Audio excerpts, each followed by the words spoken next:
Purity and positivity. அதுதான் ராம்ராஜ் பட்டு வேட்டி. சென்னையில் நடைபெறும் உலக முதலீட்டாளர்கள் மாநாடு ஜனவரி 7 மற்றும் 8.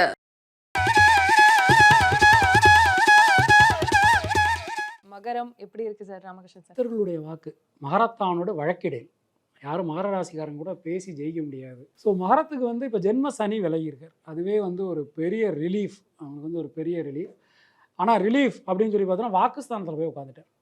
அப்போது நம்ம இப்போ சாதாரணமாக பேசும்போதே சொல்லுவோமே, உனக்கு வாக்கில் சனிப்பா, நீ அதனால் கொஞ்சம் பார்த்து பேசு அப்படின்னு சொல்லுவோம். அதனால் இவங்க நல்லதை பேசுகிறோமோ இல்லையோ, தயவுசெய்து எதுவும் கெட்டதாக ஏதாவது விஷயங்களை பேசிடக்கூடாது. இப்போ உதாரணமாக ஒய்ஃப் காய்கறி வெட்டிக்கிட்டு இருப்பாங்க, இங்கே வெட்டுறதில்ல, சப்போஸ் ஒய்ஃப் காய்கறி வெட்டிக்கிட்டு இருப்பாங்க, அப்படியெல்லாம் நீங்கள் பொதுவாக சொல்லக்கூடாது. அப்போது திடீர்னு ஏம்மா பார்த்து வெட்டுமா அப்படின்னு சொல்லும்போது டக்குன்னு கையை அறுத்துருவாங்க. உடனே என்ன சொல்லுவாங்க, ஒன்னால் நீ சொன்ன பாரு, அதே மாதிரி நடந்தது பாரு அப்படின்னு சொல்லுவாங்க. அப்போ வார்த்தைகளில் கொஞ்சமாக கவனமாக இருந்துக்கணும். குடும்பம் சம்பந்தமான விஷயங்கள் மிகப்பெரிய அனுகூலத்தை கொடுக்கும். இவங்களுக்கு ஒரு பெரிய ஜாக்பாட் என்னன்னு சொல்லி பார்த்தோம்னா, ஒரு 9 வருஷம் கழித்து குரு பகவான் பார்க்க போகிறார். மகர ராசிக்கு குரு பகை என்று சொல்லப்பட்டாலும், பிரமாணங்களில் சொல்லப்பட்டாலும், குரு சுபாவ சுபாவி. தனக்கு கெட்டது நினச்சனும் கூட இப்போ அவனுக்கு நல்லது பண்ணக்கூடிய ஒரு கிரகம். அதனால் மே 1ஆம் தேதி சித்திரை 18 மாறுற. அதனால் மகர ராசிக்கு இந்த வருஷம் கண்டிப்பாக யாரெல்லாம் மகர ராசியில் பிறந்து லவ் பண்ணுறாங்களோ மேரேஜ் இந்த வருஷம் கன்ஃபார்ம்டு. அது மாதிரி குழந்தை இல்லாதவங்களுக்கு கண்டிப்பாக குழந்தை பிறக்கும். வீடு மண் மனை வாகன அமைப்பு ரொம்ப ரொம்ப சிறப்பாக இருக்கும். திருமணம், இந்த 2ஆம் திருமணம் முயற்சி பண்ணிட்டு இருந்தவங்களுக்கு இந்த வருஷம் கண்டிப்பாக தொழில் ரொம்ப சிறப்பாக இருக்குது. தொழிலை ஒரு நல்ல விரிவாக்கம் பண்ண முடியும். தொழில் சார்ந்த தடைகள் எல்லாமே போயிடும். உத்தியோகம், எதிர்பார்க்கக்கூடிய பணியிட மாற்றம், பதவி உயர்வது எல்லாமே உங்களுக்கு நிச்சயமான முறையில் கிடைக்கும். ஹெல்த்தில் கொஞ்சம் கவனமாக இருந்துக்கணும். இந்த 7.5 சனி முடியலை, ராகு கேது 3-9 இருக்காங்க. தந்தையார் என்னுடைய உடல்நிலையில் கொஞ்சம் கவனமாக இருந்துக்கணும். எப்போதுமே எல்லா விஷயத்துலையுமே கொஞ்சம் கவனத்தோடு இருக்க வேண்டிய ஒரு ராசி மகர ராசி. விநாயகர் வழிபாடு, தூய தமிழில் விநாயகர் அகவல் இருக்குது. நம்ம பெருசாக சமஸ்கிருத மந்திரம் அதெல்லாம் வேண்டாம். தூய தமிழில் விநாயகர் அகவல் இருக்குது. அதை நம்ம தினமும் சொன்னாலே போதுமானது. முடிஞ்சால் வீட்டில் கணபதி ஹோமம் மாதம் இவங்க எந்த நட்சத்திரத்தில் பிறந்தோ நட்சத்திரத்தில் பண்ணலாம். இல்லை எங்கே கணபதி ஹோமம் நடக்குதோ அங்கே போய் நம்ம கலந்துக்கலாம். மகர ராசிக்காரங்க எப்போவுமே கொஞ்சம் சுய உழைப்பு உள்ளவங்களாக இருப்பாங்க. அவங்களுக்கு இவ்வளோ நாளாக ஜென்மத்தில் சனி பகவான் உட்கார்ந்துருந்தார், இப்போ விலகிட்டார். அதுவே ஐயா சொன்ன மாதிரி ரிலீஃப் தான் அவங்களுக்கு. இருந்தாலும் அவங்களுக்கு பார்த்திங்கன்னா குரு பகவான் ரிஷபத்துக்கு மாறுற வரைக்கும் கொஞ்சம் நிதானமாக இருக்கிறது தான் நல்லதுன்னு நான் சொல்லுவேன். பார்ட்னர்ஷிப் சேர்த்துக்கிறதோ மற்ற விஷயங்கள் எல்லாமே அந்த ஏப்ரலுக்கு முன்னாடி வரைக்கும் எதுவும் செய்ய வேண்டாம். மேவுக்கு மேலே எது வேணாலும் செஞ்சுக்கலாம் அப்படின்ற மாதிரி தான் இருக்கும். அவங்களுக்கு மே மாதத்துக்கு மேலே அவங்களுடைய என்ன நினைத்த காரியம் ஈடேறணுமோ அது எல்லாமே ஈடேறக்கூடிய வாய்ப்பு வரும். தொழில், திருமணம், குழந்தை பாக்கியம், வெளிநாட்டு யோகம், மற்ற விஷயங்கள் எல்லாமே நல்லாயிருக்கும். மண்மனை மாற்றம், ப்ரமோட்டிங் மாதிரி ஏதாவது கிடைக்கிறது, ட்ரான்ஸ்லேஷன் மாதிரி ஏதாவது கிடைக்கிறது, இந்த மாதிரியான விஷயங்களும் அவங்களுக்கு நல்ல முன்னேற்றம் கொடுக்கும். இவங்களுக்கு சனி பகவானோட அமைப்பு அவங்களுடைய வீடு அப்படின்றதுனால எப்போவுமே அவங்களுக்கு உள்ளூர் காவல் தெய்வங்களோட வழிபாடு நான் சொல்லுவேன். குலதெய்வ வழிபாடும் உள்ளூர் காவல் தெய்வ வழிபாடும் பண்ணிக்கிட்டு மே மாதத்துக்கு மேலே நீங்கள் எதை செஞ்சாலும் முயற்சி பண்ணுங்கள், அனுகூலமாக இருக்கும் அப்படின்றது தான் என்னோட கருத்து. 2ஆம் இடத்துல கும்பத்தில் சனி ஆட்சி. சனி கொடுத்தால் எவர் தடுப்பார்? அந்த டயலாக் வரும்போதெல்லாம் ராம்ஜி ஞாபகம் வரணும். ஓகே, சனி கொடுத்தால் எவர் தடுப்பார்? சனி கொடுத்தா தடுக்கவும் ஆள், சனி கெடுத்தாலும் தடுக்க ஆள் இல்லை. சனி அப்போ அள்ளி கொடுக்க வந்திருக்காரு. பார்த்தா போதும்டா, அத்தனை நாள் பட்ட கஷ்டம் இல்லாமல் மகரத்துலேயே உடம்புலேயே உட்காந்துருந்து படுத்தின பாடு என்ன 1 2 அது மாதிரி 2ஆம் இடத்துக்கு வந்திருக்கார், பணத்தை அள்ளி தரப்போகிறார். 4ஆம் இடத்துல குரு இருக்கார். அப்புறம் என்ன உங்களுக்கு கவலை? வீடு வாங்க போகிறீங்க, வாசல் வாங்க போகிறீங்க, வீடு கட்ட போகிறீங்க.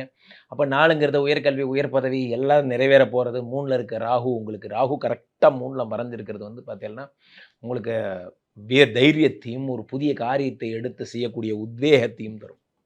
ஸோ 2ங்கிறது குடும்பஸ்தானம். அப்போ யார் யாரெல்லாம் கணவன் மனைவி பிரிஞ்சிங்களோ அவங்கெல்லாம் என்ன பண்ணுவீங்க, உயிரே உயிரே எங்கே இருக்கிற உயிரே இல்லை மாற்றி மாற்றி மெசேஜ் எல்லாம் போகும், பயங்கரமாக பறக்கும், இன்றிலிருந்து காதலெல்லாம் கொட்டும். அப்போது 2ல் இருக்கிற தனம் மற்றும் இது குடும்பஸ்தானம் போன்றவை சிறப்பதால் மகர ராசிக்காரர்கள் மகிழ்ச்சியாக சிரிச்சுட்டே இருக்க போகிறீங்க. உங்களுக்கு குரு அடுத்து வரப்போகிறதும் 5, திரும்பவும் டபுள் டமாக்கா. உங்களுக்கு திரும்பவும் அடுத்த சனி இப்போ 7.5 சனியாக இருக்கிற ஒரே காரணத்தினால ஒரே ஒரு விஷயம் என்ன அப்படின்னா, யாரையும் எதையும் சொல்லாதீங்க, சொன்னால் பழிச்சிரும். 2ல் சனி ஆட்சிங்கும் போது அப்போ நம்ம சும்மா சொல்லுவோம், என்ன சொல்லுவோம், don't declare any thing about your self. Don't declare. என்ன டிக்ளேர்? இது வேணா பாரேன், இது உருப்படாது அப்படிம்பீங்க. அதே மாதிரி உருப்படாது. ஸோ அப்போது உங்களுக்கு நீங்களே சொல்லிக்காதீங்க. அப்போ நம்ம அப்போ என்ன தான் குருஜி சொல்கிறது, என்னன்னு சொல்லப்பா, ஒரே கஷ்டமாக இருக்குப்பா, அப்படியே விட்டுருங்க. இது உருப்படாது, இது நடக்காது அப்படின்னா டிக்ளேர் பண்ணாதீங்க. அதில் மகர ராசிக்காரர்களுக்கு எல்லாம் கொடுத்த கடவுள் டிக்ளரேஷன் மட்டும் கொடுக்காமல் இருக்கணும். அதனால் தயவுசெய்து எதையும் நிர்ணயம் செய்யாதீர்கள். 2ல் சனி ஆட்சி என்பதால் கண்ணில் கொஞ்சம் பாதிப்பு போன்றவை ஏற்படுறதுக்கு வாய்ப்பு உண்டு. பட் ஆனால் பணம் தான் வருது இல்லை. அப்போ நீங்கள் என்ன பண்ணுவோம், ஒரு கிடப்பாறை எடுத்து ரூஃபை உடச்சிட்டு வெயிட் பண்ணிவிட்டு உட்காந்துருக்கணும். அப்போது மேலேருந்து அப்படியே கொட்ட போகிறது, அப்படியே எடுத்து எண்ணி எண்ணி வைக்கிறது தான் உங்கள் வேலை. ஜாலியாக இருங்க, ஹாப்பியாக இருங்க. நன்றி. குமரன் சார் சொல்லுங்க. வணக்கம். மகரம் எப்படி இருக்கு? மகர ராசி பிறக்கிற அப்போ பார்த்தீங்கன்னாக்கா இவங்களுக்கு மகர ராசிகள் பின்பாதி நல்லா இருக்கும். அது மே மாதத்துக்கு மேலே அவங்களுடைய நினச்ச காரியம் கைகூடி வரும். ஏன்னா அது பிறக்கிற அன்னைக்கு பார்த்தீங்கன்னாக்கா ராசிக்கு 8ல் போய் சந்திரன் வந்திருப்பார், 8 கூடயும் 12ல் சூரியன் வந்திருப்பார். அப்போ 8, 12 கணக்கில் வரும்போது பார்த்தீங்கன்னா விபரீத ராஜயோகம் உண்டு, இல்லைன்னு சொல்ல வரல. அதே சமயத்தில் ராசிக்கு 2ஆம் இடத்துல சனி. அந்த சனி பயிற்சியாகி போகிறதுக்கு வந்து 2,000 வருஷம் ஆகும். கிட்டத்தட்ட பார்த்தீங்கன்னாக்கா 6/3/2026 அன்னைக்கு மீனத்துக்கு போவார். அது வரைக்கும் 2,000 வருஷம் தான் நாட்கள். ஏன்னா இவர்கள் சொன்ன வார்த்தைகளே இவர்களுக்கு எதிரியாக மாறும். அதனால் வார்த்தைகளுக்கு கவனமாக இருக்கணும். மற்றபடி எந்த குறையும் இல்லை. அரசாங்கத்துறை சேர்ந்தவர்களுக்கு பதவி கிடைக்கவே கிடைக்காம உட்காந்துருப்பாங்க. கூப்பிட்டு பதவி கிடைக்கும், எதிர்பார்ப்பு. ஏன்னா இன்னொருத்தர் அந்த பதவி விட்டு வெளியே போவார், அந்த பதவி கிடைக்கும். அந்த மாதிரி 7ஆம் இடம் மறைந்த சந்திரன் 8ல் மறைஞ்சனால அந்த டைமில் அந்த பிறக்கின்ற நேரத்தில் பார்க்கும்போது 7ஆம் தேதி சந்திரன் 8 போயிருக்காரு. ஆனால் ராசிக்குள்ள 11ல் சுக்கிரன் புதன். அப்போ மறு திருமணம் சிறப்பாக நடைபெறும். நீண்ட வருஷமாக நடக்காமல் நடக்கும், அது கவலை இல்லை. 3ஆம் இடத்துல ராகு, 3ல் பாவக்கிரகம் இருக்கலாம். அந்த 3ல் இருக்கக்கூடிய ராகு கம்யூனிகேஷன் துறையை சேர்ந்தவர்களுக்கு, ஐடி ஃபீல்டில் உள்ளவங்களுக்கு நிச்சயம் துறை நல்லாயிருக்கும், துறையை சேர்ந்தவர்கள் நல்லாயிருக்கும். அவங்க வந்து எப்பயுமே வாக்கில் சனின்னு, 2ஆம் இடம்ன்றது வாக்கில் சனின்னுவாங்க. வாக்கில் சனின்னும் போது ஒருத்தருக்கு நான் ஒரு 5 லட்சம் தரேன், நீ காடு வாங்க, வீடு வாங்க அப்படின்னு சொல்லுவாங்க. சொல்லுவாங்க, அவங்க ஒரு இடத்துல கேட்ட இடத்துல வராது. சாதாரண ஒரு 10,000 சொல்லிட்டு இருப்பாங்க. 10,000 அவர் கேட்ட நேரத்தில் வராது, அவன் சொன்ன டைமில் அதை தவறிவிடும். அதனால் வந்து வீட்டில் இருந்தால் சொல்லணும், இல்லைன்னா சொல்லக்கூடாது. அதனால் வந்து அந்த ஒரு காரணம். 2ஆம் இடம் மற்ற வகையில் நல்லாயிருக்கும். வார்த்தையில் மட்டும் கவனம் வேணும், குடும்பத்துக்கு நல்லாயிருக்கும். அதே மாதிரியா 4ஆம் இடத்துல குரு பகவான் இருக்கார். குரு பகவான் 4ஆம் இடத்துல இருக்கும்போது அவங்க வந்து ஒரு வீடு வாங்குறது, வீடு கட்டுறது எல்லாம் விரைச்சனை தானே. விரைச்சனையும் போது வீடு கட்டலாம், ஒரு பூமி வாங்கி போடலாம். இந்த 7 சனியில் வந்து சனி பகவானுக்கு போகும்போது எவ்வளோ கஷ்டத்தை கொடுத்தாரோ அவ்வளோ அள்ளி கொடுத்துட்டு போவார். அது வந்து இந்த சனி பகவான் தான் செய்வார். அது வந்து ஐயோ 7 சனின்னு பயந்துடக்கூடாது. இப்போ போகும்போது அவருக்கே வரும், அதெல்லாம் வாங்கிக்கணும். கடவுள் கொடுப்பாரு, கதை தட்டி கொடுப்பாரு. 7 சனியில் விரைச்சனியில் வந்து அது சூப்பராக இவங்க செஞ்சுக்கணும். அதேமாரி அந்த குரு பகவான் 4ஆம் இடத்துல 5ஆம் இடத்துக்கு போவார். 5ஆம் இடத்துக்கு போகும்போது அங்கே வந்து புரிய சொத்தோ இல்லை பிள்ளைங்களுக்கோ குழந்தையோ அது அருமையாக குடிக்கும்.